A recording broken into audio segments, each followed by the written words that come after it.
So we came home and back to Nova Scotia, and I went back to work, and things were hard. But the beauty was we had a renovation, and we were trying to get it done before the baby came. So it gave a purpose.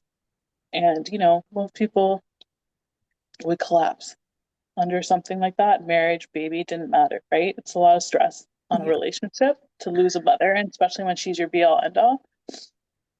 And he's just amazing. He was just so strong. He could have curled up into his bed and I would have supported him through it, but he didn't. Got up every day and finished this house for his son and for me. And he just took care of me and he didn't, we were sad, but I think that's Islam. Like, I think that's Muslim. You grieve in such a healthy way because you can't Mm. avoid it. You can't dodge it. You have to hit that prayer mat 5 times a day. You have to grieve for a full week. There's no music, there's no joy, there's no nothing. You have to feel it. And I had to too, and that's what sold me on it too. It's like I can't like You that can't faith. numb out anymore. There's no more numbing out. No, No. no. So, and we still cry about it sometimes at night, or it'll Of just hit us course. randomly. That's grief, right? But how Um, beautiful to recall the most sacred intention that was her with her people on her land, with her family, with her God, and to touch and wash her body and her sons carry her home. Like those are the places that get held in the heart to it's not about softening the grief, but it's about being in the grief and yeah, alchemizing it and embodying it so that you can continue to be human here. yeah, Yeah. that's exactly what it is. It's not like a show. There's no music, there's no No, drinking, there's no, well, we don't drink anyways, but there's no that's people right. gather, they wear black, they grieve. The sheikh comes every day. You hear the Quran, you go to visit her every day, and people went and visit her every day, like from her town and everything else like that. Like she's not alone in that because in Islam they believe that the soul stays with your body for 40 days. And Mm. Isn't that yeah, interesting? so That's like postpartum. You're mhm, sit-in for 40 days. exactly. See how it's Yeah. all tied into the Quran? Yeah. And the number Yes. 7 is huge. And we were just talking about it like not too long ago, like after she passed and she died in the 7th month of my pregnancy, like she passed away. It's like Mm. passed away on June 26th. So and I had my baby on September 14th. So very close, Very you know. close. And you had to, and at this point, I wasn't planning on coming out to Nova Scotia, No, because you had found Kasha and you were sharing with Kesha what had happened with Abe's mom. I Beautiful did. woman. Thank you for Yeah. sharing that piece, Darla. I know you wanted to circle back, but it felt really important to place that in that time that you were Mhm. with Maddie in your womb Yes. before you gave birth. Um, I just had a flashback to where I was like in Lebanon standing around her and he would just be kicking and stuff in there and I just put my hand on my stomach and it was just like it was like everyone felt, and even being there, the distant family who didn't even know me, they're like, "Are you Darla?" I'm like, "Yeah." So they're like, "Oh, Etaf, that's her name." They're like, "Etaf, she talked about you. She loved you so much." And I truly believe like she did. And then I felt like her daughter just that she would talk about me to people in Lebanon while she was there, and be proud of that. It was just great. And everyone saw I was pregnant. So it was just, I think it was just extra sad for everybody because they were just, they knew how much she wanted that baby. Yeah. And we wanted her to have the baby. And now I realize she just wanted us to experience it. But anyway, I came home. Mm. I found Kasha. Thanks to you. We spoke. I was like, "You're hired." Um, she invited us to her place. So we drove to New Brunswick and she has a little room in there and she just listened. I shared with her about Abe's mom and Abe did a lot of the talking. It was like a therapy session. I always joke about like it's like a therapy session for you because he Mm. just loves to talk about his mom and to see what happened in his family. And so he told her all about that. And I laid there um and he talked about that and she felt my belly and she's like, "Oh yes, he's such a sweet boy." And she's like, "He's laying like this, like with his hand up, to his face and everything else like that." She's like, "And he's down, like he's moved into position here." Because I met Kasha when I was really late in the game. I think it was August. I went and saw her, and I think we were there for like 4 hours. And I'm like, this is a really long time to connect with somebody. But here's the thing with birth companions that I've learned, like you can't, which you don't get with a doctor or anything else like that. Like they have to know you and they have to connect with you and you have to, because they're going to be there with you. Mhm. And, you can sit here and plan all you want for birth and how it's going to look and how you're going to feel. And you don't know until that actual moment. And that child tells you this is what's going on. Because I thought I did the work. I really did. I thought I did the work prior and read every book, and I did. And it wasn't just about the books, like the books you sent me. So nutrition, birthing from within, I read Yeah. all the Lily wonderful books. Nichols' pregnancy nutrition book, Yeah, yeah. I Eating for bought that Pregnancy. book, read it front to back, and I did all the little things that Kasha gave me, little homework things. Like you're gonna have to create an altar, Darla, when you have your baby. Like what did things you write something about yourself that you need me to read so that when you're up there and out of your body, because it's an out of body experience, I can bring you a little bit back in so that when things get awry, I can bring you back and ground you. Mm. And I I I was still going to work and commuting every day, and I was due in a month, technically, right? So it started taking a toll on me physically, and I started not feeling good. So I went through all the regular quote unquote pregnancy things. Like I got carpal tunnel. And that should have been my first sign. And this was previous to a month. But carpal tunnel is so bad that it would wake me up in the night and I'd have to massage it out of my wrists and get Abe to massage it. Like it was seriously painful. And I type all day. And if I'm not in court, I'm typing. So I'm like, okay, it's the first sign I should go off. But I didn't listen, kept going. And from then, I started getting migraines. And I was like, okay, well, it's the time of year. I always get migraines. Like I'm prone to them anyways when I'm not pregnant. So I chalked it up to that. Only these ones weren't going away. And they would only come mostly at night. And then during the day, I could function. So I was still going to work, wasn't listening. And then they got excruciating to the point where they'd wake me up and Abe had to massage my scalp every single day um, to try and like stop them. And he would do it every 2 hours. It was like I already had a baby. Every 2 hours, he'd massage my scalp to put me to sleep because I could not sleep. They were excruciating, like a level 10 out of 10. Part of me was like, should I go to the hospital? Like, this is really bad. You can't really take anything for them, right? Because you're No. pregnant. I didn't want to. So I told Kasha, I'm like, I'm experiencing this. She's like, you taking your blood pressure?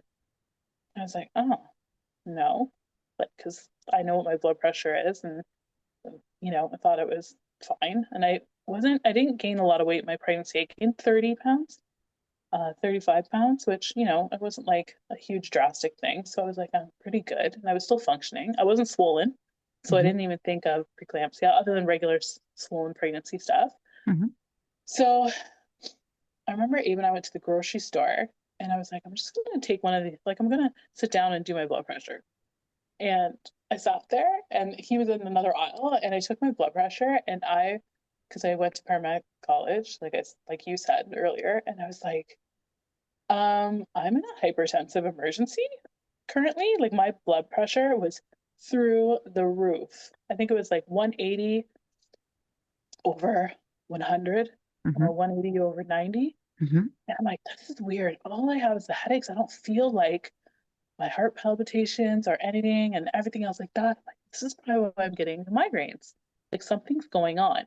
So like this machine's not right. That's what I said. I'm like, Well, this is and the not right. pressure, it's funny, those pressure cuffs, based on your size, there are different size pressure cuffs you can buy. So if you Right. really want to get accurate in pregnancy, I'm giving this tip. I do know a mother, and she's a midwife as well. She'd order her own, she'd measure her arm and buy the pressure cup to that size so that she could take her blood pressure because I have a bigger arm. And so I find I don't get the best accurate reading with the ones at those pharmacies either because it's a No, small cuff. exactly. Yeah, So I was like curious about it, but I wasn't panicked at that point because I was like, right. okay. But you're absolutely right. And here's the thing: I bought my own blood pressure cup because of that, because I knew Yeah. that from paramedicine. And here's the thing: you get the Velcro one. You have to be able, when it's loose, before you even press the button, to fit two fingers underneath the cuff. If you do it tight, like even doctors do it wrong sometimes. I'm telling Yes. you they do. If you do it tight, you won't get an accurate reading because it's too tight and it's constricting. Right. Also, if you cross your legs, it's going to give you a higher reading. If you're laying down, you can't, you should be sitting up, like Hmm. sitting upright, and Hmm. your arm has to be above your heart. So I don't know, like when I go to the doctors, they always do it, my arm's down here. That's right. And also if you have a full bladder, Yeah. like if you have a full bladder, it sends it through the roof as well. So I was rationalizing everything in my head that way. Hmm. So I got a cuff and I said to Kasha, my blood pressure's through the roof. And now I was noticing that my vision was getting blurry. Hmm. Like, I wasn't like my vision's kind of getting blurry. I don't know what's going on. So Kasha, I think she's like, Darla, I gotta call Billy on this one. She's like, I don't like I've never experienced this before, so I wanna so she comes back and she's like, go to the store and get some magnesium. It might just be a magnesium thing. So I'm like, okay. So I did, and I got the powder. It's delicious, by the way. It's like tastes like pre-workout if you've ever had pre-workout, which is not good for you at all, but that's what it tastes like. And I just felt calm. Like I just felt calm Your and like a body couple of needed some hours. So nutrients she's in like, there. then take your blood pressure and see where it's at. And it did. It went down. It went like I think it was like 150, which is still high, you know, quote unquote, over 90 or something like that. So it's That's like my a nice standing blood level. pressure in pregnancy. And I Yeah, told you that when I'm yeah, pregnant, my blood pressure is 148 over 98 or 80 or 90, yeah. Which 150 over everyone's 90. normal is different. Like even if you're So, not pregnant, your normal is everyone's like, what's your normal? And then you base it off that. Like it's not right. like here's the quote unquote thing. Because the thing is you don't want any more than 40 points between the higher and lower or less than higher and lower than the systolic and diastolic. So I was going off that. Okay. So yeah. Yeah. Anyways, then it would spike up again. So I started taking it regularly and it Hmm. was spike, spike, spike. And I mean, sometimes it was like 200, over 200, which I should have called 911 at that point. Um, but I didn't because Hmm. I'm like, no, I don't want to. Like, I just want to see if I can manage this on my own, not out of stubbornness, out of wanting to listen. I Yeah. wanted to listen. Was Maddie And telling you anything? I wasn't listening to him. Okay. I think, in fact, I know Marty didn't want to hear it anymore. He didn't want to go to work in a stressful environment and listen to all that trauma. He just cut back. I know for a fact if I would do things differently. I should have left work the moment I stepped off that plane from Lebanon. Done. And just focused on him and me. I wouldn't allow it. I'm also a very vain person by nature. So, and you can attest to this. I always have makeup on. I'm always put together. I wake up, I have a routine. I'm very disciplined, I guess you would say, or anal retentive with that. I always have been. I always have to be put together. Mm. And that I wasn't listening to either. And so Kasha told me, who's lovely, Darla, this baby is going to take you through the seven gates of hell. And you have to decide what the gates are, and you have to just do the work to get through them. And I listened to that, and then I started thinking about that. I'm like, okay, the carpal tunnel, that was a gate. Losing Abe's mom, a gate. Flying to Lebanon, being in bombs, being in a stressful environment, a gate. Now I know going to my job every day is a gate because I'm subjecting him to that. He listened. He's listening to all that. They're going to feel what they're going to feel and they're going to say what they're going to say, and you have to remain neutral. But it's not. Which to me is so crazy. Like, shouldn't it be a sacred ground that these people come to and can have an open heart and someone hold them, right? Like, the whole system itself is so closed off. There's so many walls, And and you those know what?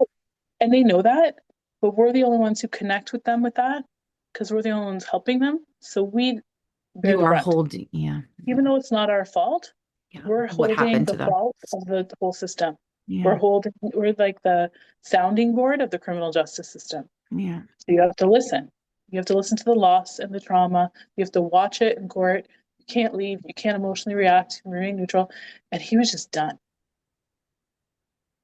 And to the point where Kasha told me when I visited her the one time, Darla, Maddie, for some reason, is telling me to tell you to wear red. I never wear red. I'm like black, white, neutral. That's it. Full black all the time.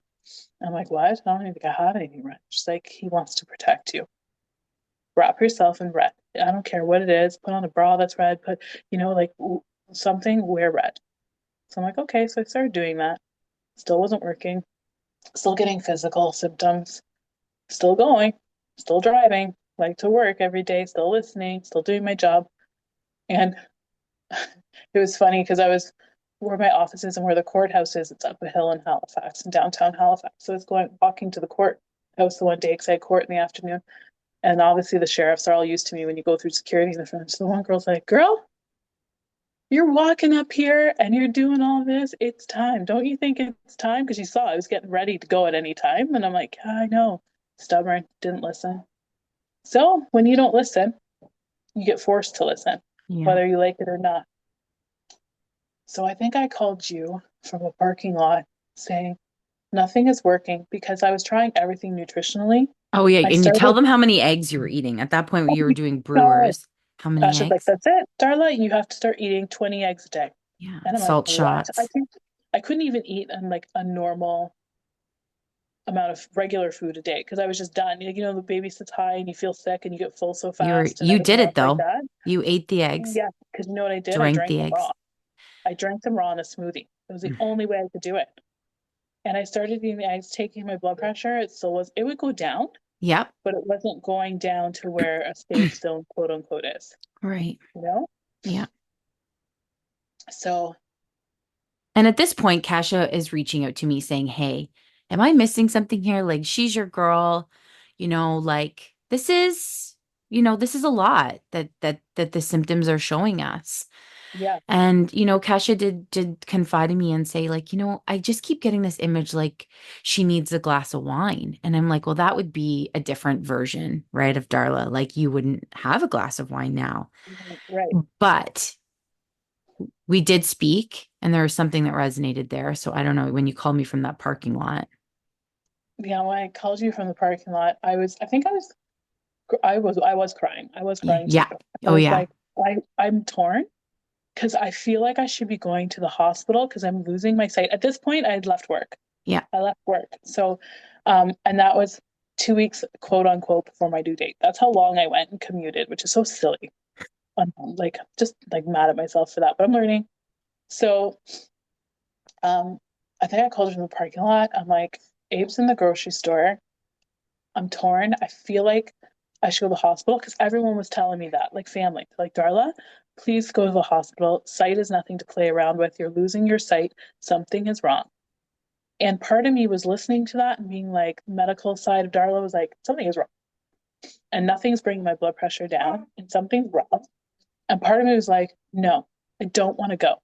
And so I'm like, I can't go. Like, I don't want to do this. What are they going to do for me? And I knew what they were going to do for me because I'm educated on this. Chances are they're going to take my blood pressure. They're like, this is way too high. We are going to cut this baby out of you right now because it's the only way to get rid of your situation. And that's what's going to happen. I was going to be taken away from my baby. I wasn't going to get the birth I hoped I wanted.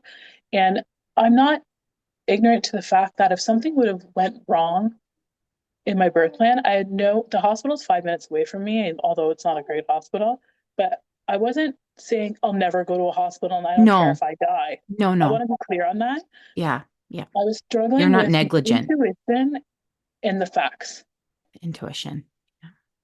I was struggling with what I wanted and I knew I should be doing and the facts of what I should be doing and the outside influence. Because they weren't wrong. I should have I should be going to the hospital. And I remember just being frustrated and calling you and you're like, Darla, you could go. Here's your options because you're so calming. If anyone's debating on, I don't know if you're doing the birth companion thing still, but I just wanted to give a plug out to you. If everyone's debating on this, my gosh, she will keep you grounded and she'll give it to you straight. And she gives you full power to choose without judgment. Thank you. She Yeah, goes, if that's you in want, my virtual container. I'm not doing companion work, and I'm not, and I won't sorry, be, but sorry, thank you, Darla. Yes, no problem. my virtual prenatal and pregnancy and birth support, absolutely. Through Okay. phone and Voxer. I love you. Yeah, I love you too. So Tash I is on spoke the to, ground. There's so many beautiful companions. Thank you for all you they're yeah, doing I that. talked to her too, and And she's like, she actually said, I don't even know if I should say this, but she actually told me because we connected so well, Darla, that here's something I've never offered to anyone, but if you want to go to the hospital today, I will go there with you and help yeah, advocate for you yeah, to take that off of your plate. yeah. And Yeah, she was just very just unwavering. She felt such a connection to you and Abe and your yeah, family and your child yes, and yeah, your son. yes, Yeah, it was God and led. It was God I led. have goosebumps. I But have I think I goosebumps. told you in the car, I said, you need to do something to calm you and then go take your blood Yeah. pressure. So what did we say? What did I say? You said something, you're like, Kasha, I talked to Kasha today, and she's like, you know what? Part of me thinks that Darla just needs a big glass of red wine because that was my thing. I still love that. Don't get me wrong, I still crave that every single day. I want a big glass of red wine. I just don't because in the Muslim religion, it's haram, like you're not supposed to drink, and I gave that up. And you're pregnant and you're not supposed to drink, like you know what I mean, quote unquote, in the books, I did. right? You know what? There are women that do it and do it through labor, but you have to do where you are now. And I knew that that's not where you were. You were Yeah, dedicated to a different faith. So I said, why don't you yeah, do hookah? I think I said yeah. You hookah. did. Yeah, because I love like we call it shisha or hookah, and I love it. Shisha. Yeah. And so I was like, okay, but it's tobacco and the baby. And I was kind of thinking about it. And then Abe got back in the car. I'm like, we're going to go home. We're going to smoke. He's like, what? I'm like, yep, I have to. I need something to bring my nervous system down. And I do think everything manifests physically, anyways. I know that even from medically. It was too much. And Maddie was telling me enough is enough. And I wasn't listening. And I did. I went and smoked. And then after I smoked, I went and took my blood pressure. And from 200 over something ridiculous, I went down to 150 over 90, like immediately. And I called you and I told you, and then you told Kasha because I was so overwhelmed at that moment. I couldn't talk to both of you. Yeah. And it wasn't I anything was like, against you guys. I couldn't do it. So I'm like, can you just tell hold the Kasha space. because I Yeah. can't do it? So I asked you. So you Because did. she You told, drove to you. She wanted to come see yeah, you, you but you were told me like, that. no. Yeah, She's like, Cash is like, I feel like I'm like infringing on things, but I just want to be available to them. I'm like, absolutely. Like I could feel all of you and you yeah, all wanted to come together. yeah. So yeah, yeah. Yeah, you It told was me you're like there. Darla. Kasha drove to, and this is 2.5 hours out of her way. This is how Yeah, wonderful she is. She drove yeah, to Truro, which is where I live, yeah. and she went to a cafe there, and she just sat there Sat because there and waited to, if you she felt like needed, she needed to be close to me, but yeah, she knew she's like I kind of want. I think she told you, and she told me this too after. She's like, I wanted to just come show up at your door, but I thought maybe that's too much. You're gonna think I'm crazy. And I'm like, oh, no, I don't think you're crazy. It's like a psycho ex girlfriend or something situation. Like she just wanted to show up here, and I'm you like, why just, are you here at 2.5 hours later? right. But she just because I was beside myself at that point Yeah. because I was so torn. I wasn't feeling well. I thought, okay, I know in my heart, I'm like, I could die. Like, honestly, I could stroke out and die, like for real. And I was hiding it from everyone but you because the sisters would call his sisters and be like, what's Darla's blood pressure? They would ask every day, right? Um, and I would fib to them because if I told them what it truly was, they probably would have called 911 for me. And, they're actually saying to Abe, if something happens to her, we're going to blame you. You need to take her to the hospital. Like they were that passionate and loving towards me. Like they're like, they're like her beautiful green eyes. And I was going blurry. So thank God I left work because I couldn't see anything. And when I tell you I was blind, I was blind. Like I couldn't see my screen. I couldn't see my handwriting. I couldn't do anything. I couldn't get a glass out of the cupboard of my house. I saw it wasn't black, but it was shadows. So I could make my way around the house, but I couldn't do anything with detail. I couldn't look at my phone. Um, And I think that's when we planned having a gathering, a blessing way for you. you Was did, it? you and Kasha, because Virtue. I wasn't, You were off work. I'm not accepting of things. I'm not Mm. accepting of care or people trying to dote on me. I am now because I had to be, but I wasn't at the time. And so Kasha knew, like, if that she's gonna ask me, that I was gonna say no because she knew, like, I was just resistant to it. So you did plan a blessing way, and she did too, and she came to my house, and um, we just had this moment where I could still see you on the screen at that point. I could still see you, but you were blurry. And we picked out cards and we talked And I walked through Cole through guided meditation from you guys, and we talked about Abe's mom, and it was very emotional. And the weird part is, and I want to touch base on this because I just still talk about this. I even told Abe's sisters because it's blown away. Kasha is not Muslim. She doesn't know much about the religion and the culture and everything, but she was so embracing of it. And she went and got what I had on the kitchen table as a veil, like it's a hijab. And during it, she draped it over me. And the story about that hijab was I don't wear the hijab, even though I am a revert because it's a choice. But when I got married in April at Abe's house, the sister had got me an abaya as a gift to bring home. And the mom had tucked in, I didn't know it until I opened it after I got home, like after I was about to have the baby. The mom had tucked in one of her hijabs in with the abaya. She gave it to me, and that was the one she grabbed off the kitchen counter. So that was her. That blue abaya, the hijab, is the one Yeah. she gave it to me, but she didn't tell me. She tucked it and hid it with the abaya. This is why I think she knew she was going to pass. So when she put it over me, I just lost it. Yeah, she draped it over your head and you Yeah, looked just and she didn't know. angelic. Cash. Yeah. And then she came over. Wow. She came over and she's like, "Can I touch you?" And I'm like, "Okay." Kasha did, and she had a bowl filled with rose water because I we drink rose water, like we add it to our water, like it's very huge in the Lebanese culture. She Beautiful. was something is just innately telling me to wash your feet with this right now, and I just immediately thought of how she was washed, and I just knew she was there in that moment. Like Kasha didn't know any of this, and she washed my feet, and it was just so. And then Ava bought me red roses because he's just that guy who buys them. She took them out and she started like getting me to hold them and everything. And the mom loved flowers, and we planted flowers around her grave, and she was surrounded by them. So it was just all very connected, and it was very emotional. And I just remember the guided meditation, and you're like, just say whatever comes in your heart on your intention. And I was just like, before I walked through the fire, I was just like, this is for me and me alone, because my whole life is built around others. Never did anything for me. I never cared for myself. I always cared for other people. It was since a little girl, and this is mine.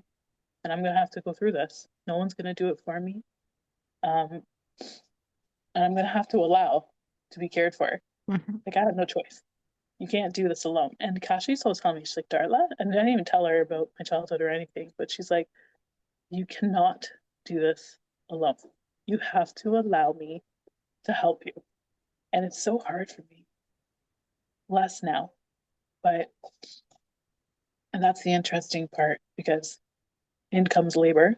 Mhm. After the blessing Oh, way, it and was so transformative. did Kasia take photos of you too? She did. She gave me the two. She did your makeup and she did photos for you Yeah, because I like couldn't see my face. I of couldn't put my makeup on. yeah, so she So helped that's you the put thing. Like I couldn't see my own face. So she helped me do my makeup. And I still had a little bit of my vision at this time. It was just blurry, like I couldn't see details. So um she wanted me to. She's like, I need to do this for you. Let's fill up the tub. You get in it. We're gonna put flowers on you, drape yourself in something. We're gonna do photos of you and Abe. And she did. I'm like, and I was to me, I was like, at this point, I'm like, I can't see them. I can't see the pictures. So what's the point? But she did it and she forced it. And while she was taking the pictures of me and Abe, she just looks at us and she's like, I've honestly never known a love like you two. Like I've never seen this before. And it's just so great to see like how much you two truly love each other. And I love that she says that because I've never had that before either. Like it took me 40 years to get that, and to allow myself to get that and have that. So that was crazy too. And she did. She took beautiful pictures. She sent them to Abe because now she had to communicate with Abe because I couldn't see my phone. right. Um, and I knew this baby was coming, and I decided not to go to the hospital. Yeah. So Were you ever scared? yeah, You were. 100%. I think when it's your first time for everything, the not knowing is fearful, and you get that fear, and then you come back to your own as long as you have the tools. So as long as you have like the ability to ground and you have support from women who've been there before, which is you and Kasha, you kind of sort those out. And I think that's one of the gates of hell for me. It's not like this brave, heroic thing that I went through. I'm like, no, I didn't have any doubts or fear. No, look at how I Yeah. bounced back between the medical Between system both. Yeah. Yeah. I kind And of it's bounced not in back. a negligence. You always were checking in with your gut. I remember asking you, like, what's your gut telling you? And you're Yeah, like, you know, no, I've got I to don't want walk to. this through. I've got to walk this through. Yeah, So, and I know Kesha had to do some deep diving in herself as a companion, because I, I, there can be a place where if something doesn't go right at the end, sometimes that's the one that it falls on, yeah, and that's a hard line, yeah, and but there is a sacredness, a sacred contract that happens between people you invite in that family. And what beautiful trust everyone had, and such God, protecting this circle for right. everybody. Yeah. Yeah. And I think Kasha says this, and I even think that's in the contract that she has you sign. She's like, I am not God. She puts on her contract. I can't control the outcome of this. I am not God. And I knew that. And I would never, if something, happened to me, I would never blame her and be like, well, you made me. Because the beauty of birth companionship and the beauty of you is that you always gave me the power. You just kind of made me aware that I had it because you doubt it. Like you just, it's like you kind of want someone to tell you what to do. Like, tell me what to do. Tell me to go to the hospital, I'll do it. Tell me to not go to the hospital, I'll be fine, I'll do it. And you don't do that. You say, Mhm. what's your intuition telling you? And that's the interesting thing is that sometimes you get to the point where you even doubt your intuition. You're like, am I crazy? Like, am I crazy for not going right now? Like, everyone on this planet is telling me that something's wrong. And Kasha even said, she goes, Darla, I'm not going to lie, this rattled me. Yeah, it She's like, and did. I started asking anonymously, like colleagues and people she reached out to. And even they were saying, Kasha, I don't know, like vision, like That's a that's a big hard one. thing. That's a big one, right? So she's like, and no one's ever seen this before. And like to the extent that you've had it, like, so she's like, and she was so open with that. She's like, I don't, she told me after, she's like, I didn't know. What way So I this had was to going to reach go. out I support. Like, know. Yeah. so, and no one could promise anything. And I knew it wasn't promised. And I just dove in. Like I had to dive into my faith and, and it got like worse after. So during the birth, Yeah. So the birth. um, So what happened? So tell us when the birthday approaches. Abe so, called Kesha, or what were some of the things that unfolded? so I quote unquote knew I was due around September 11th. And I always like loosely say that because baby decides when baby's going to come. And it doesn't matter if you have a date set in mind or not, right? So I was off work and I think Abe was like, let's just get out, Darla. Like, not feeling good. Let's just go and go to Halifax. And Halifax is an hour away from us. He's like, let's go get a shawarma. And shawarma is like my favorite thing. They don't have it in my small town, but they have a halal butcher in Halifax, and we love going there. And I'm like, okay, let's go eat it. I want that. I'm craving it. Let's go do it. So we did. We drove there. I ate the shawarma and fries, and I just remember as soon as I ate it, we're in the car. We started to come home. It was a beautiful day. I'll never forget it. We were taking the back roads around the lake, and the trees were all beautiful. And I was like, something feels different. And he's like, what? And I'm like, I don't know. I'm having a weird pain, but it's not like my usual, like he's moving and pinching or punching pain. I'm like, something's different. And he's like, okay. So we kept driving, and I'm like, I'm like, I'm gonna have this baby. Like I knew it. Like it was a different, you just know, like the uncomfortableness started differently. Sure enough, we get home and I went to bed. Now the ongoing joke is like the shawarma made him come. I wasn't feeling. I was just like, okay, you get to that point where you're like, okay, I'm ready, come out now. Like I don't feel good. Um, I was losing my vision and whatever, and the headaches, right? Well, whatever. That was a big one. I mean, Yeah. you were monitoring things, you were doing your eggs. It wasn't just nonchalantly waiting for your No, like, vision to oh well, just I'll just go leave. walk. And No big no, deal. no, there No. was a lot of check-in. There was a lot of due diligence on your part, Yeah, yeah, and Cash's as well, and yeah. everyone's. Yeah. So I went in. We ended up going to bed, and then I remember getting out of bed and thinking I had to go poop. Okay, I have to go poop. So it was that kind of feeling in my stomach, right? So like all this shawarma is like not working out for me. Like, so I went and sat there. I'm like, no, nothing's coming out. And I'm like, this isn't poo. This is like contractions, right? Like this is pre-labor. And I knew it. So I went back to bed and Abe was still sleeping. And the poor love, like he had been up with us at this point. I always joke like we already had a baby because he's up with me every 2 hours massaging my scalp and I was like in pain, right? So I went back to bed and he was laying there. He's like, what? This baby's coming. And then it started happening like every half hour I'd get up and I'd go sit on the toilet. I don't know why I did that. I would just go sit on the toilet and work my way through it. And finally I got back to the bed and it was just so I knew I didn't have to go to the bathroom, so I went back to bed. I'm like, call Kasha. And he's like, oh, I'm like, call Kasha, this baby's coming. Silly me, not knowing how long and arduous a labor and pregnancy could be. So he did. She's like, okay, great. Contact me when things get to 5 minutes apart. Like that's what she said, and like, how's Darla doing and check-ins because it's the middle of the night. Yeah. So the next morning, I got up and they became more frequent, but I was breathing through them. And Kasha ended up coming here to check on me and everything. And I remember being like on the ball. Like his sister told me to get one of those medicine balls. Yeah. And it was making me feel good. We were sitting outside because it was beautiful. I just wanted to be outside in nature. And we back onto a forest. So we have all the land. And Kasha's sitting there. She's like, okay. And then she had to teach Abe because, men don't know. She's like, when she's in the contraction, don't ask her questions and don't talk. Oh, I was on the medicine ball. Oh, And she's Kasha's like, telling Abe, she's like, okay, yeah, just don't teaching him. talk. She's like, don't ask her questions when she's in it. Like, just read her. Like, don't, because I can't speak. Like, I was just like, I can't, like, you have to focus, right? You're in that pain. Yeah. You focus on your breathing. And they would come and they would go probably every 15 minutes. And Kasha ended up, I think, going to a nearby cafe because I told her, I'm like, you don't sit here with me. Like she stayed with me for quite a while and made sure I was okay and brought me teas and ginger and like all this kind of stuff, right? And she did. She went to the cafe, then she came back for a bit. She's like, "Hey, Dar," she's like, "I think you have a ways to go," which is like the worst thing you could possibly ever hear in that moment. She's like, "I'm gonna go home and be with my family," kind of thing, because she's got three little babies, right? She's quite a far away. She's like, "I'll come back when they're 5 minutes apart." So I'm like, okay. So she left.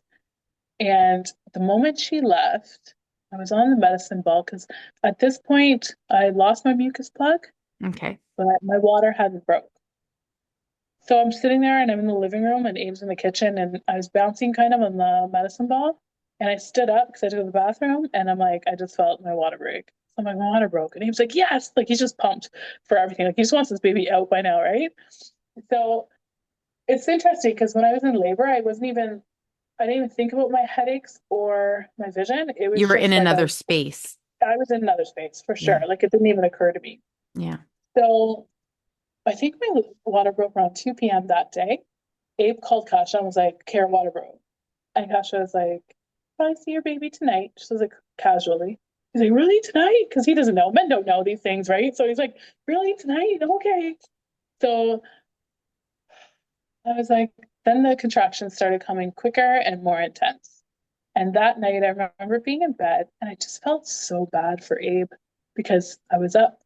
It was uncomfortable. I was going through it. And he'd already been up with me for like 2 months at that point with my headaches. And I was like, I need him. I need him. And I know I need him. And I need him to sleep. So I looked at him. I'm like, Abe, please go in the spare room and get some sleep. He's like, really? I can't leave you like this every 15 minutes. I'm like, yeah, I will get through it. I'll come get you if I need anything. Just let me go through it. You need to rest. Like you need to sleep. Because I knew it was going to be a long journey, right? And it's so interesting because when you're in labor, and I'm sure you know, everything just becomes kind of like a blur and time doesn't exist. You just know dark and light. So the time passed, and I think it was that day or something. I was on the toilet and I kept wanting to go to the toilet. That's where I felt comfortable. I just want Yeah. to sit on the toilet. And every time I'd have a contraction, I kind of get up on my knees a little bit, go through it. Now they're coming more intense, more intense, more intense, and quicker. They were 5 minutes apart, and it was nightfall by that time. Like it was, and I said to Abe, and Abe was standing in front of me at this point because they were so intense. And I looked at him and I said, "Call Kasha." He's like, "Okay." So he called Kasha. She's like, "Okay, I'm on my way, packing up my stuff." Um, so they're 5 minutes apart. She couldn't even talk to me on the phone. Like, so she knew it was time to come because I couldn't speak at Yeah. that point. I can't talk to her. Abe has to do the talking. And he just stood there in front of me. She told Abe what to do. She's like, go fill up her pool because I had purchased a birthing pool. And we had created like we went in the living room, the fireplace on, the Quran playing in the background, and we created a little altar for his mom. Like that was the thing I wanted. And I didn't want to get off the toilet. Just like I want to be here. Like I don't know why that Toilets are happens to comfy. women. Yeah, Oh so I would sit yeah. down, I have a contraction, I'd stand up and everything else like that. And I remember I'd start bleeding. I was bleeding quite a bit. And my house is all white. Everything is white in it. Like my flooring's white, the bathroom's white. We just renovated the whole thing. And With a God's little loving, boy. right? Like God love it. I know, silly me, right? Mistakes. That'll be another lesson I'll be Sending learning. love. Give me a shout. Yeah, I know. So as I was on the toilet, and he was just holding my hands, and he's like, "Okay, babe." Like he was just so encouraging. I didn't even have to tell him to be like that, you know. And it's so unculture like, because the women take care of the men in their culture, but in that moment and in the moments leading up to that, he just took care of me. Like he was just like, and I'm like even the alpha to him sometimes. Like he's knows I know Darla's got it. Like that's the thing he always says. Like Darla's got it. Don't worry. And like and he was just so. I didn't even have to tell him what to do. I didn't get annoyed by him. I just wanted him. Like I just wanted Mm. him around me. I didn't want anyone else. He would hold my hands, and then I at one point I remember being like, I really felt the contractions so strong, and I was just saying to him like, "Where's Kasha? Like, where is she? Like, drive faster!" Because I just needed her there for like that comfort and that peace of mind. He's like, Yeah. "Babe, she's coming. Don't worry, she's coming." And he called her on the phone just so I could hear her voice on speaker as she was driving. And she's like, "You're doing great." She's very comforting as well, right? She would just give me that reassurance, like, "Don't worry, like, I'm going to be there." She ended up getting here and it was dark out. So I think it was like midnight she got here. And at that point, I was just beside myself. And I was like, okay, because I think it's your first labor and you start having contractions, you're like, okay, I got this. This isn't that bad. And if this is as bad as it gets, we're good. And then it got more and more intense. And it was insane because I think it was a pain like none other. And I know it doesn't always have to be that way, and it's not always that way, but with me it was. Mm. And I think I was working through everything that I had been through in my life, as well as my mom, as well as my ancestors, because my mom, you want to know your birth story. And so I asked my mom, like, when I was pregnant, she was ecstatic. Like, she was so happy and she couldn't wait. And I said, "Mom, like, how was I born?" So I never asked her. And she just said, "Well, I don't know. It was a long time ago." I was like, "How could you not know? Like, how can you not remember?" And when I shared that with Kasha, she's like, "Darla, like, it was probably traumatic." And she just doesn't want to share it. She had a butt baby in the hospital. I knew that for a fact. She went to the hospital. She was really apprehensive of me having a home birth. Like she did not want it. Um, and then I think I asked her a second time later on because I asked her in April when I was home, and then I asked her a second time. Like, but I didn't ask her directly. I asked her in like the behavior support specialist way.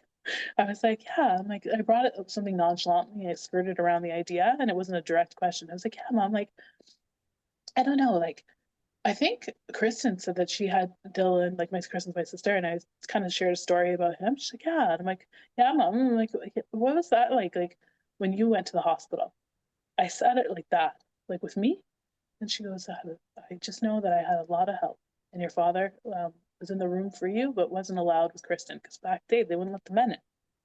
So that's what my birth story was. That's all I heard. So I think it was traumatic being in the system because I just feel like I was working through it, and I know I am the first in my lineage, like, to ever do this. Like, my sister didn't do it, she had her baby in the hospital in the States, and she didn't even, um, she didn't entertain the idea, and that's fine. But again, like, no judgment, because I'm telling you right now, when I was in the throes of it, if there was an epidural in my house, I would have looked at Abe and said, "Go get it and put it in my back." Like, that's how much pain I was in. And I Mm. have compound fractured my arm. I can't compare it to anything. Like the pain of this was just intense, but it wasn't just labor pain. I think it was, and I Heart. know it It was was hurt. heart. It was heart pain. Yeah. Yeah. Yeah. It's So, all the masculine and all the shields and all the walls put up. yeah. And Kasha got there. Abe had set everything up for me, like the champ he was. And Kasha got here. I remember her coming into the bathroom and her saying, "Okay, Darla, I brought this. It's like a gigantic scarf." She's like, "Just hang on to this." She's like, "Abe, go finish setting up in the room," because he had to finish setting up. She's like, "You just hang on to this and you bear down when you want to bear down when the contraction comes if you want, okay?" And she brought all the tools. She brought me a shower stool. She brought me like anything that would choose, right? But I just wanted to be on the toilet. So when she came, that's what I was doing, and I was driving into her pelvis because she's standing in front of me. I'll never forget. Like my head was into her pelvis, and I was screaming, and she goes, "Darla, listen." And she's like, "Oh," she started making the noise because when you're in pain, you want to go like high, right? And she's like, "Open," and she kept reminding me, "Open, low, feel it that way." And so I did. And then finally, she's like, gently, she's like, "Do you want to try?" After doing that for an hour, she's like, "Do you want to try going to the pool? Let's try and get in the pool." But I couldn't imagine getting off the toilet because I didn't want to move and start over. That's how you feel. I'm going to Yeah. start over and I'm in a rhythm here, I right? know, But but she you kept need on, someone to kick your ass. I think I I talked do. about that on my episode. Billy's like, Yeah, "Well, your ass has been up in the air for a really long time, so yeah, you might want to." But it was me leaving my maiden, and I actually stomped around my house first and thought like, "Fuck this," and I stomped like a child, and then I got in the birth pool and I had no bull, but that's amazing. I had to go there, and Yeah, I had to have someone who'd walked it, call me on it to see it. that's amazing. I had to go in Because there. mine kind of turns out the same way. I'm going to tell you that. So I get into the pool, and the pool's heaven, but it's not at the same time, right? Yeah. So I was in the pool, and the only position that felt good was me on the knees in the pool. Like I couldn't sit down. Hmm. And Abe got onto the medicine ball because poor Kasha needed a break, I think, because she was bearing my weight for a long time in the bathroom. And she sat in the chair, and it was dark in here, and it was nighttime.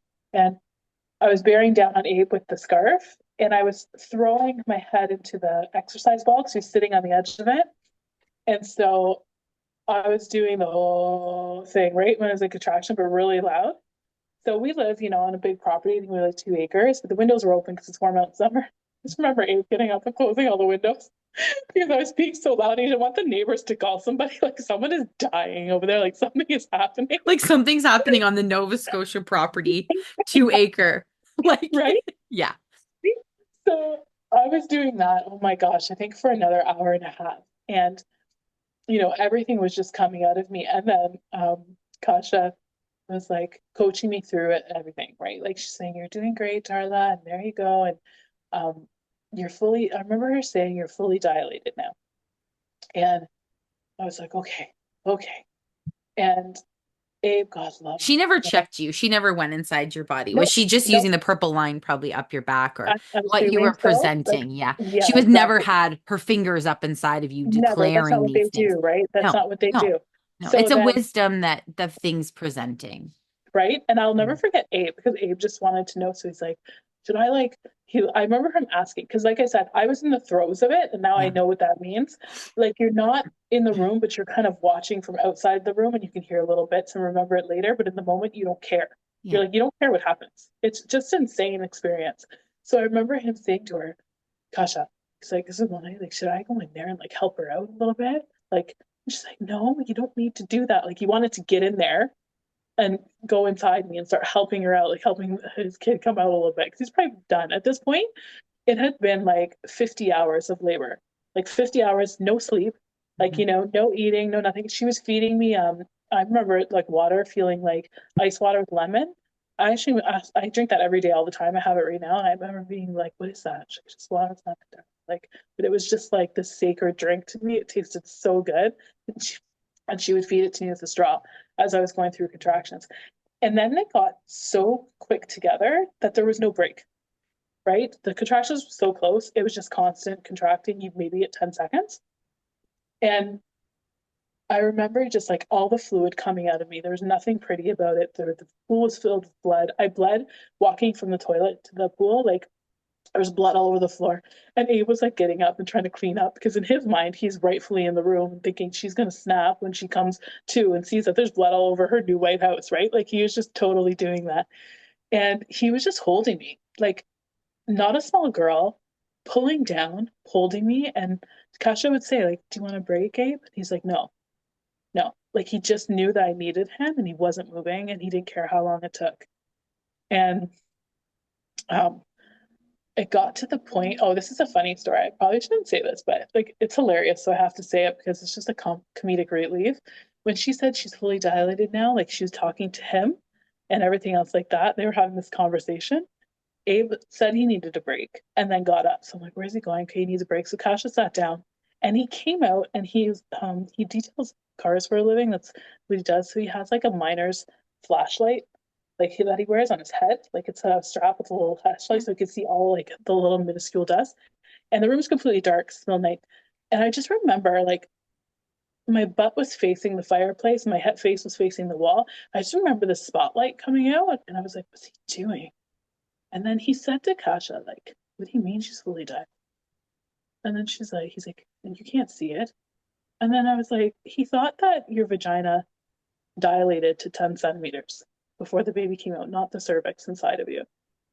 So he's wearing the flashlight because he had to see it for himself, like how dilated I was. I'm like, What did babe, is that Kesha okay? I'm say? like, why are we? She was, Was she dying laughing? No, yeah, she like she wouldn't have been wanted in to, that but she moment. probably thought But like the laughing for me would like trigger me into a fit of rage because I just yeah, wanted quiet at but that point probably because they were afterwards, you listening. guys must have howled about that. Oh, we're dying. You And I must was have dying, and all Abe was died dying too. recapping Yeah, that. yeah. I'm like, babe, I'm like, that's not how it works. I'm like, Well, inside, inside. I was like, this is I crazy. I'm love, not well, dilated at all. a Nothing's companion happening. just went to a birth and the woman looked at her and said, "Is there a donkey coming out of my ass?" That's what a Really? woman, yeah. She's like, "No, it's not a donkey, it's your baby." But yeah, there are so many interesting ways that this unfolds. Gosh, I And you know. hold the center. I love Abe. Oh, he's the best. So, anyways, he sat down, and all of a sudden, I stood up. I'll never forget this. I stood up in the pool, and I looked at them both. I'm like, I'm done. And they're like, what? I'm like, she's like, Darla. I remember Kasha being like, Darla. I'm like, he's never coming. I'm done. And I remember not even being able to like stand up. Like I couldn't, like I was so weak because to be in that for forever, like I was just so weak, like I couldn't do it anymore. And I had that moment. I'm like, I'm done. And Cash was like, Darla, there are no refunds. Like she said it so calmly and so matter of fact. I'm like, I don't care. He's not coming. And I'm like, that's it. Start the car, Abe. He's like, what? He's like, what? Start the car. I'm like, yeah, I'm done. I'm going to the hospital. I can't do this anymore. Like I had that, I said that. And Kasha came over and Abe had my one hand in my arm because they were trying to hold me up. And Kasha grabbed my other hand and she goes, Darla, let's just try walking around the house a bit. And I remember wanting to throw punch her. And I was like, walk around the house? I can't even stand up in this pool. You want me to walk around the house? That's Like how I I was felt weak. about Billy. Like I was Like, shaking. I remember like my legs trembling, my whole body was shaking. Like I remember that. I'm not. And Abe looked at me, he goes, babe. And he had prepared the bed in case I wanted to lay on it. So he had put down the waterproof sheet, oh, the everything else child's like that. pads. And Okay. yeah. And he looked at me and goes, babe, okay, you want to go? We'll go. Let's just go lay down for a minute. You don't have to walk. Like, just let's go lay down in the bed for a minute. Like, okay, I just need to lay down. That's what I said. I'm like, I need to lay down. So I accepted that, knowing that I was going to go to the hospital. But they knew, and Kasha knew that that was my transition. I hadn't pooped. I hadn't done anything. I was done. I laid down in that bed on my stomach, and then I remember getting contraction after contraction because there was no break. And Abe laid down beside me, and he put his forehead up against mine, and she was behind me. And Kasha goes, Darla. She said it. I remember being so gentle around me. She goes, Darla, can you just put your leg up a little bit? Like, like, because I was laying flat on flat on my Yeah. side, like my legs together, right? Nothing's coming out of there. She goes, can you just put your leg up, like your knee up a little bit? So I did. I wasn't speaking at this point. I couldn't talk. And then the contractions started coming, coming, coming, coming. And I remember just screaming into Abe's face and him just saying, you're doing so good. You're doing so good. And then I heard Kasha say, do you want to, he's coming. Like he's coming. I see his head. I remember her saying that. And I remember Abe like being overwhelmed. He's like, you're doing it, babe. Like you're doing it. Like he's here. And I felt that ring of fire that everyone talks about. Oh, you did. Okay. And within 5 minutes, maybe, he was out in the bed. I Wow. just pushed him out. She got his shoulder out. Kasha caught him. I couldn't. I Gosh, you couldn't caught do it. it. Ended up getting on my hands and knees, like barely being able to do that. Yeah. And then Kasha caught him and then put him on the bed underneath me, like face up. Yeah. And I remember looking down at him and her saying, "You can pick him up." And I'm like, "I can't," because I was so weak. I was on my hands and knees and I knew I'd fall on him because he's underneath me. So Abe picked him up and put him on my chest. And I just remember, like, it's so interesting how all the pain just leaves you immediately and you're still in that euphoric state, just being like, I just did this. Like, this is insane. And it was 3:15 a.m. Mm. And I was like, after I came to and he laid on my chest, he didn't even cry. He came out so calm. There was nothing calm about me in that moment, but he was so calm to the point where people would panic. I think in the medical industry, like he's not breathing, but he came out calm. He laid on my chest, and then you heard like a little thing, and then he just started crying. And it's just like, okay, he's got good lungs. They're there. And then he just wanted to feed right away. He just wanted to latch. And so he did. And we sat there for about an hour and a half with the placenta still attached. And then Kasha asked me if I wanted to shower and let Abe do some skin to skin. And I passed the placenta. I remember being like, Kasha's in the bathroom getting my shower ready. And I was like, I feel like I have to poo. Like that was the thing. She's like, oh, it's probably the placenta. Go ahead and push. It feels like a poo. And I did. And Yeah. the placenta came out. It was gorgeous. Abe took a picture of it. He's just so into it as a man. You know what I mean? Like it's just like he was just so into it. Yeah. And he sat on Abe's chest while Kasha showered me and came back to the bed and she changed the bed for me so it was all nice and clean. We laid down and she asked Abe if he wanted to cut the cord and I was like, "Abe, what'd you get?" And he came back with a butcher knife of all things. God love him. But it worked. So the placenta, it turns white and the cord was all white and he cut the cord and she clamped it for us and that was it. No, Maddie's here. And then I lost my sight completely 2 days after and I couldn't see him. I couldn't see his face. I couldn't nurse him because I couldn't see my nipple to put it in his mouth. So Abe did everything. He grabbed my boob every time and he put it in there so I could nurse him. He made me all my meals. I stayed in bed. I he showered me. He changed my diaper because I couldn't see. And I just owe him so much. I feel like I owe him everything because he did everything. He took care of baby. He had to take care of me. And that's not in his DNA at all. He didn't complain once. He didn't get annoyed. He didn't complain about lack of sleep. He hadn't slept in months. He just did it for his love for me. And I've never been loved this way by a man in my life. And it was weeks. Like it was weeks. I lost my vision. I couldn't see my baby's face. And I would wake up every day just bawling because I couldn't see him. And I just wanted to know what he looked like. Like I saw him when he came out of me briefly, but one day after, I just lost everything completely. I couldn't see anything. And then you done your blood pressure?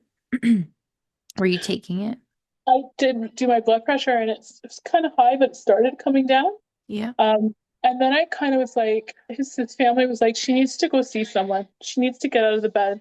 So I did. I went to the eye specialist, and that's a story in of itself. But we went and saw two specialists. But long story short, she said there's a level 1 and there's a level 4. You're at level 4, like you need to go to the ER right now. She's like, there is something wrong. And obviously, it's just me and Abe out here. So we had the baby with us. And I think it was like 3 weeks after I had him at this point, and nothing was improving. So I went to a second eye specialist that day with a 3-week-old, and Abe had to drive. I couldn't drive. I couldn't do anything. Like I couldn't see. No. Yeah. And when they did the eye test, I couldn't even see the chart. Like I couldn't even make a shadow. I didn't even know where the chart was. Like that's how blind I was. And I just remember thinking, like, I kind of panicked and got depressed about it, but I was like, I don't even have time for the baby blues because all I want to do is see my baby. Like Yeah. that's it, right? Yeah. And the eye specialist, second line, when I got in there to the room, and he's like, I'll never forget him. He came into the room. The first eye specialist, she was wonderful. When she referred me to this guy, he squeezed me in and he came into the room so hyper. And he goes, well, I think I know what's going on here, but I want you to tell me. And I'm like, what? So I told him, like, gently, like, I just had a baby and this and that. He's like, Okay. All right. So what I think has happened here is you had a severe case of preeclampsia, and I understand you've had no care. He's like, so I would suggest you go to the ER, and how much does that baby weigh? I'm like, what? You're an eye specialist. Why are you talking about my son? And I'm like, 5.5 pounds. He was born small. He was born 5.5 pounds. And he's like, yeah, we need to get him into the system. That quote for quote was his word. So he took my information and gave it to the hospital in Truro and my baby. None of them called me for my eyes.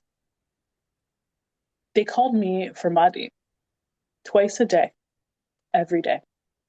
Lactation consultants, the ER doctor. We made an appointment. When are you coming in?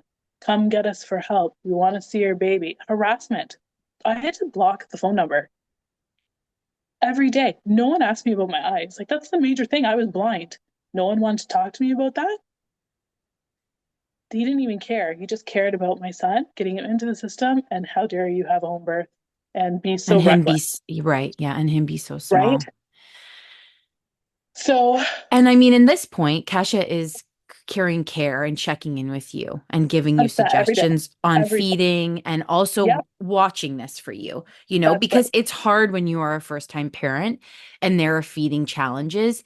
Yeah, You're tired. I know that. Ryan and I just, there's a point sometimes where you hit where you're like, okay, we've got to do this. But it's hard. It's hard work. You're still in the bliss of having your baby, but there's things just aren't adding up. And then on top of it, you're not able to see. But I think Kesha had suggested just wait the 40 days and rest in yeah. bed. She's like, something. She's like, I support you if you um want to go today. She's like, even the eye specialist, I told her, she's like, but I would say don't panic, Darla. Just wait the 40 days and see if Days, your eyesight comes back. Like, like 40 days tend is to your forever wound when you can't see. and your Like, you know what I mean? postpartum. Yeah. Yeah. That's right. I even felt weak when I was going to the eye specialist, right? Because I had to stand up, the wait list was huge and everything else like that. And then I just, again, it was Maddie and God being like, they don't even care about you, Darla. The system doesn't care about you. They want to get this child in the system and they only care about your baby. And nothing they are going to do is going to help your vision come back because they actually showed me pictures of my eyes and I had fluid buildup behind my retina, like it wasn't surface level, and it pushed my retinas forward, the amount of fluid, that they just stopped working. Like they don't, there, it was like, so The Kasha was fluid like, if the fluid comes down, then your eyesight will will probably come. come back. Yeah. So I just prayed on it. And I'm like, you know what? This is more than just a medical eyesight loss. And I remember talking to you and I just said to you, like, I feel like this is preparing me for motherhood because of my vanity with makeup, Mhm. because I can't see. So now I can't wear makeup. I have to be completely natural all day as a mother. There. Maddie has to see my real face, not the one with eyeliner and lipstick on, And right? your And eyelashes. eyelashes. And he has to see me. Abe has to see me. I Yeah. have to allow to surrender for someone to fully be dependent on someone fully. And never in my life, even when I was a little girl, have I ever allowed myself to be dependent on anyone, not even my parents, because I wasn't allowed to. And I just had this epiphany like, you have to surrender to this in order to get better. You cannot fight this. No. So I did. I allowed him to take care of me with tears. Like I remember one night specifically getting up and going to, because I just felt bad waking him up because I couldn't even get myself a glass of water. So I remember getting up and feeling my way to the kitchen and I just wanted a glass of water and I couldn't pour the water into the glass because I couldn't see. So I couldn't take the bottle of water and put it in the glass with ice. And I remember going to the bathroom to bawl because I was so frustrated and I felt so guilty. And I remember Abe hearing me from the bathroom, even though I was trying to mute it at 3 a.m. Babe, you okay? Because he's panicked. And I was like, I'm just so frustrated. Like, I can't do anything. He comes with cut. He's like, you get back into bed. Wrapped his arms around me. He's like, I will get it for you every single time. Like, it was just like, do wake me up every time. Do not feel bad. Like, he cooked all the meals. Like, he just nourished me. The warm meals that you have to have postpartum. Made sure I was in bed. He went and got things for me. He handled everything, and I had to surrender to it. And I did. And now my vision is slowly coming back. My blood pressure is 117 over 20 every day. Mhm. Sometimes it'll spike to 130 depending on what I'm doing or whatever, but nothing like it was. Yeah. My left eye isn't 100% there, but I'm unfazed because I can see my son. I Yeah. can see my son. I can feed my son. I can see the trees. And I remember his sister coming to visit me when she was coming to take care of me, knowing about my vision. And we went to the ocean because in Halifax, the ocean is huge. And I remember her saying, like, I remember her saying to Abe when it first, when I said that to him, like, what if I can't see the ocean again? Like, this is nuts. I went blind for this baby. And he's like, would you take any of it back? I said no. And I had to do it. I had to do it so I could go through the last gate of hell of the Mhm. seven gates that we were talking about so I could be a mom. And now I don't care. 9 times out of 10, Abe's like, why are you putting makeup on? Like, what are you doing? Just wash your face. Let's go out. Like, I don't want to wait anymore for you to get ready to put your makeup on. Even though it takes me 5 minutes because I've been doing it since I was a little girl. But like, all of that stuff just doesn't really matter as much anymore. Yeah. Yeah.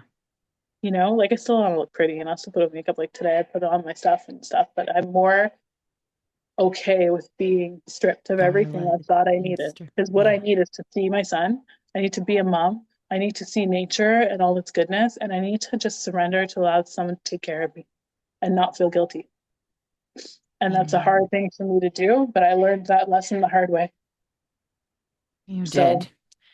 and I'm still You learning because it's you're not fully. still no, and you're still, yeah, you're new in mothering, but you're also wise beyond your years. And you did make a comment to me too, saying that if you had at that moment when you called me, thought you were going to go into the hospital, if they had taken Marty out, he would have been even smaller. You might have even Yeah, lost 100%. him to that Yeah, birth. yeah. Because if I listened to everyone who said go to the hospital now, they would have guarantee you saw my blood pressure was 200. Because like I said, I used to work in the system. I see all the time. They would have said this baby needs to come out now. You're in hypertensive emergency. And if I would have done that, he was 5.5 pounds when he was born at full term. Like he was born September 14th. Right. And I called you, I think, 3 weeks before he was due, and he Yeah, would have been 4 even weeks. smaller. He would have been a preemie for sure. Yeah. And they would have taken him away. My eyesight still would have been the same because you wouldn't have cured it. There's nothing to cure this. That's what the doctor said. You have to allow your body to heal on its own. Yeah. And it would have turned out completely different. He might not have even survived it. Like might have not, he would have been a preemie and he might not have even survived that. So I did it with my intuition because that's what he needed. And I needed to lose my vision in order to see clear being a mom. Mm. Like I wouldn't have if I had a perfect pregnancy and I didn't lose my vision and get to get migraines, I would have still been driving to work like the day before I was giving labor. And I would have had a baby with makeup on and I wouldn't have changed. Yeah. I know I wouldn't have. There's just no way. But this caused me and I bet you, I always say it was her. She's like, she always used to say whenever I came over, she's like, Darla, like, I don't like these. Take these eyelashes off your face and watch, like, you're beautiful. Like, what are you doing? Like, she used to always say that, right? You don't need all this. And yeah, I just always said it was her and, her doing as well. And his doing, Maddie's doing too. Like, I just want to see my mom. Like, you don't need to put on all this for me. I'm not impressed. Like, I just need you to be a mom. And that part of Darla is, less important and kind of dying out, So yeah. Oh And my like I said, my left gosh. eye is still not completely back, but I'm still learning. It's because and I can say this wholeheartedly in 3 months, like I'm still learning and I still am fighting with that maiden a little bit. Yeah. It's not a transition that happens automatically. You don't all of a sudden snap and all of a sudden you're a mom, even though you're expected to be, Mhm. right? There's still that part of me that's, Tending. yeah, pending. That's a perfect Te word for it. pending, and tending. Yep. And the best part is that now you have Kesha, who's in your community of mothering near you, Yeah. that's witnessed you to even walk, and you can connect with her. Yeah. And me too, but you're not just sort of thrown out of the system and given a birth certificate and said, okay, see you Yeah. later. No, no, it's not like that. It's very powerful and you feel very powerful. And it was 57 hours of labor. You might tell people it was 57 hours of labor. Like they wouldn't even accept that in the system, right? They would have induced me, they would have forced it. And he's perfectly knock on wood healthy. And let me tell you, at 3 months right now, we just weighed him. He's 13 pounds. So screw that doctor, the eye specialist. I almost want to take him back in there and be like, yeah, you think my baby needs help? No. And the funny part is, he referred me to, because I get so mad when I talk about this, he referred me to the hospital and he told me to go to the ER. And I was actually going to go to the ER. So we actually parked the car and I walked up to the hospital. And it was like every time I tried to not listen, something would come in and block it. So this, tell me when you've ever seen this. The security guard, as Abe and I were walking up the driveway, and we had the car seat in our hand to go into the ER. The security guard that greets you came out and said, "Excuse me, don't come in here." And I said, "What?" It's like, "Don't come in here with him. This waiting room is full of COVID because school just got back in and it's full of COVID." And I said, "Oh, okay." And he's like, "You can come in." He's like, to me, he's like, "But these, I wouldn't bring that baby in here." So I said, "Well, why would I go in there full of COVID and bring it home to my entire family, quote unquote, you know?" So I looked at Dave. I'm like, "Nope, let's go get back in the car." And that was it. I'm like, "I'm not seeing anyone for my eyes. I'm not seeing anyone for anything. I'm going to nourish my body. I'm going to get my blood pressure down myself and not take any medication. And I'm going to pray." And that's what I did every single day. And it's, we say Alhamdulillah, which means thank God. Alhamdulillah, God is great for everything. And it's all I say every single day. And I'm always listening because, like I said, I'm not 100% yet, but I don't wake up crying.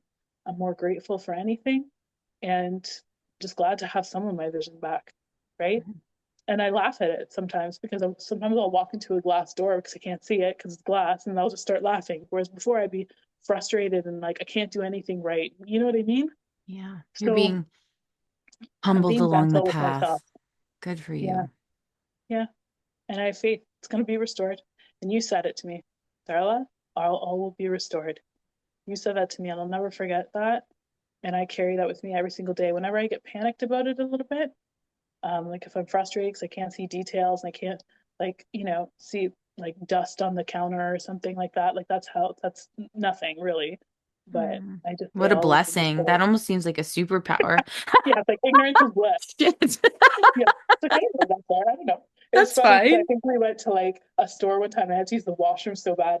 I went in there and I went to the bathroom and they came back out and he was like, "Okay, like, is it clean in there?" Because he had to go. I'm like, "I don't know. I don't know if it's clean in there, but I went." And it's just like, it's so funny. But yeah, so it's Wow. coming back. Yeah, You have been humbled. You have been yeah, humbled, my love.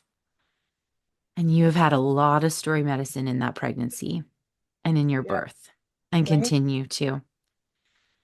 I'm so grateful though you shared and were so honest and open and gracious with your time, especially your Maddie and your Abe who have been holding down the fort and just sharing your truth. You didn't Yeah, gloss over any of it. You didn't, try to put it in a box and make it perfectly pretty. You were exactly. honest. I just love you and I just thank you for sharing this for the women and the mothers.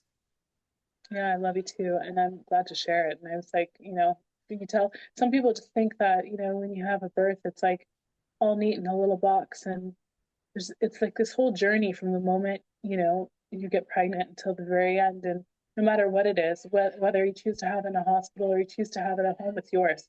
And That's you right. just have to make sure it's yours, I think, as a woman. And you have to like really own it and really hone in and listen. And whatever is truly there will happen. Because even when I wanted to seek out the system, something wouldn't let me. Hmm. Something blocked me. And even when I thought, yes, you're right, these are the statistics, and I could lose my baby by getting on the plane, and I could not carry full term, and maybe it'll have Down syndrome, or you know, um, what's meant to be will be. And Mhm. I don't know, God is great. That's all I have God to is say. great. I love you. Thank you, I love Darla, you for too. coming on today. Wow. I know that everyone listening and witnessing Darla's story and her family's story will take so much from what this family has journeyed and to bring beautiful Maudie here earthside as a beautiful being of God, of a star seed, of someone who is here to make the earth such a better place. Mm, Hmm. thank you. I Thank you love for you. being with me and holding me Mhm. throughout the whole thing. What an honor, truly, to go from selling Heinekens to and Oh, egg pie. salad sandwiches. We're like passed out in the bushes after a night at the club, you Oh know? my goodness. Oh my Wild. gosh, to being walking a really intentional, embodied path. And we had to go through those dark parts because they were, if I think back to those days too, some of them. But I Mhm. love you, Darla. I And love you thank you too. for coming on today. Thank you for having me. Thank you, everybody. We'll catch you on the next episode. It's hard. I've packed in some beautiful, beautiful bangers at the end of 2024. Both episodes coming out are almost close to 3 hours in length. So thank you for being here, being in the story medicine, and listening to these beautiful, sovereign women and mothers. We'll see you in the new year, everybody. Love you, Darla. I felt like I need to label it as something just medically, right? Like, 'cause I'm like, what's going on here? But what I truly felt like, what the truth is that it didn't matter. Like, no medicine was going to help me. There's nothing they could do. They said that they would just give me medication to bring my blood pressure down. Like, he's like, this isn't a LASIK surgery situation. This isn't something you need eyeglasses for. And he's like, this is so rare. And Abe asked him, like, the eye specialist, who's a jerk. He's like, have you ever seen something like this before? He goes, a handful, maybe. He's like, and it's so rare. Your Maddie's so happy today. Um, but yeah, like I was just kind of sitting there thinking, okay, well, that's what I knew, and I gotta fix this myself. And it just reminded me of this time, like I had tinnitus, like ringing in my ears, like years ago. I think a decade ago, and it wasn't going away. And I couldn't eat, I couldn't sleep. I remember I would just take showers because it's the only thing that would drown it out. And I went to at least 10 different doctors at the time, like specialists, ENTs, everything. And there's nothing we can do. There's no cure for you. And he's like, I'm sorry, it's nothing. And that's the worst thing you could ever hear when something is just torturous. And I never forget, I went back to work after 2 weeks and just feeling so depressed and like I couldn't go on like this. Like that's how I felt. And the midnight shift guy, I was relieving him. He's like, "What's going on with you? You've been sick. You've given to work for a couple weeks." And I told him, and he's like very like raises his own chickens, married, kids, very young. Like he's just all about that kind of life, right? The natural life. And he looked at me and he said, "Darla, hang in there. Your body will adapt." That saved me. That sentence saved me. Your body will adapt, and it will no longer sound torturous. And it did. And I think I still have it. That's what I mean. I think I still have it in my right ear a little bit, but it doesn't affect my life. I don't go nuts. I don't have that fight or flight response to it, like that panic. And I feel like that's going to be the situation now with my eyes. I think God took away one of my senses so that I could see more clearly. Like He took away my sight so I could see clearly. And the more I surrender and hit my prayer mat and not digress and go back to Maiden Darla and just kind of embrace everything and shut down the negative self-talk and like the overachiever Darla and everything, the better I feel and the more it comes back. So I brought my own blood pressure down with nutrition and exercise and just overall stress relief. So I think this was a huge sign that something had to change. And I still feel that way, and I'm in the midst of it still. Like I still haven't completely surrendered 100%. So that's what rings true for me. But even the eye specialist is like, I think this is a severe condition of preeclampsia, and you just went unnoticed. Like we always want to label something that we have, right? My blood pressure was way too high. The fluid built up behind my eyes and pushed my retinas forward. That was the medical explanation. But that's just medical. I think the alternate explanation was I wasn't listening, I'm not seeing, and I had to see more clearly what life is truly about. And I'm still learning. Like, aren't you just tired of it? I think you mentioned to me, like, you told yourself the story with your high blood pressure and everything. Like, I've always had issues with my weight. I think that's what you said, something. Like, that's always, of course, I have high blood pressure because I've always struggled with it. And I've just gotten to the point where, even though I'm healthy, I work out, I'm always going to be a thick girl. Like, just the way it is, unless I completely go nuts and, basically starve myself, which I'm not willing to do. So, there's just more to life than physicality. And I'm just tired of caring about it so much.